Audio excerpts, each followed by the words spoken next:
اللہ وملائکتہ یصلون علی النبی۔ بسم اللہ الرحمن الرحیم۔ السلام علیکم ورحمۃ اللہ وبرکاتہ۔ آج کل ہر انسان کی کوشش ہے اور تمنا ہے اور اسی کے پیچھے بھاگ رہا ہے، دولت کے پیچھے بھاگ رہا ہے اور دولت کو جمع کرنے کے لیے اپنی آخرت کو بھی بھول چکا ہے۔ ہر انسان کی یہ تمنا ہے کہ میں بہت سارے پیسے کما لوں، اتنے سارے پیسے کما لوں کہ مجھے کسی کے سامنے ہاتھ نہ پھیلانا پڑے اور مجھے کسی چیز کی کوئی کمی نہ ہو۔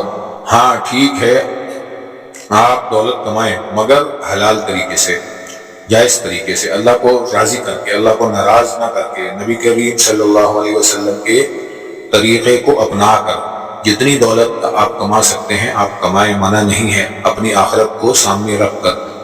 حکیم اختر صاحب رحمۃ اللہ علیہ، جو پیر طریقت حکیم اختر صاحب، جو ساری دنیا جن کو جانتی ہے، ان کے پاس ایک غریب شخص آیا اور کہا کہ حضرت مجھے ایک وظیفہ بتائیں جس سے میں مالدار ہو جاؤں۔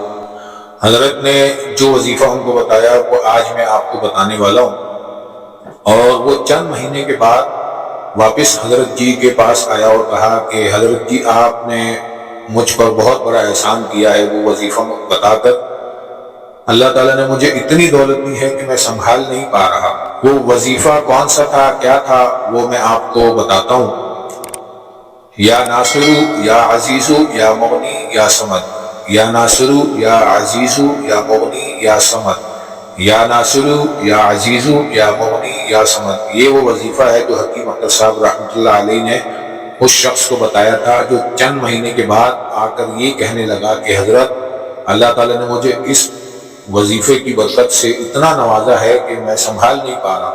اگر آپ بھی چاہتے ہیں حلال طریقے سے آپ کے پاس مال آئے، دولت آئے، تو آپ بھی اس وظیفے کو بہت زیادہ پڑھیں، بہت زیادہ پڑھیں، بہت زیادہ پڑھیں۔